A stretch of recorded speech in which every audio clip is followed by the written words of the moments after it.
एकलव्याची महान गुरुभक्ती. खूप वर्षांपूर्वीची गोष्ट आहे. एका घनदाट जंगलात एकलव्य नावाचा एक मुलगा राहायचा. तो अतिशय कष्टाळू आणि शांत स्वभावाचा होता.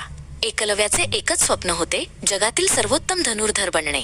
त्याच्या डोळ्यात नेहमी एक चमक असायची आणि हातात लाकडी धनुष्य असायचे. एकलव्याला माहित होते की कौरव आणि पांडवांचे गुरु द्रोणाचार्य हे धनुर्विद्येत सर्वश्रेष्ठ आहेत. तो मोठ्या आशेने त्यांच्या आश्रमात गेला. त्याने द्रोणाचार्यांच्या चरणांना स्पर्श केला आणि म्हणाला, गुरुदेव, कृपया मला आपला शिष्य म्हणून स्वीकारा. द्रोणाचार्यांनी एकलव्याकडे पाहिले. त्यांना त्याचे कौशल्य आणि ओढ दिसली, पण त्या काळातील नियमांमुळे त्यांनी त्याला नकार दिला. मी फक्त राजकुमारांनाच शिक्षण देऊ शकतो, ते हळूवार आवाजात म्हणाले. एकलव्याचे मन दुखावले, पण त्याची जिद्द कमी झाली नाही. एकलव्य पुन्हा आपल्या जंगलात परतला.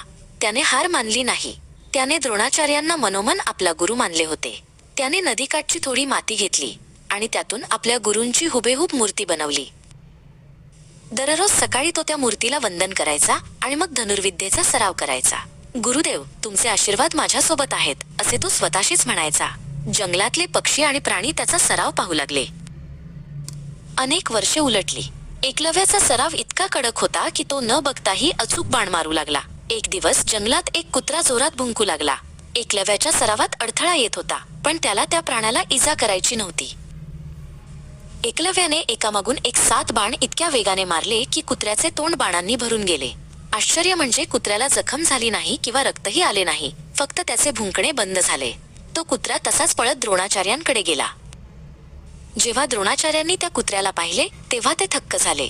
अशी विद्या तर फक्त जगातील सर्वश्रेष्ठ धनुर्धरालाच जमू शकते. ते त्या धनुर्धराच्या शोधात जंगलात आले. तिथे त्यांना एकलव्य सराव करताना दिसला. द्रोणाचार्यांनी विचारले, तुझा गुरु कोण आहे?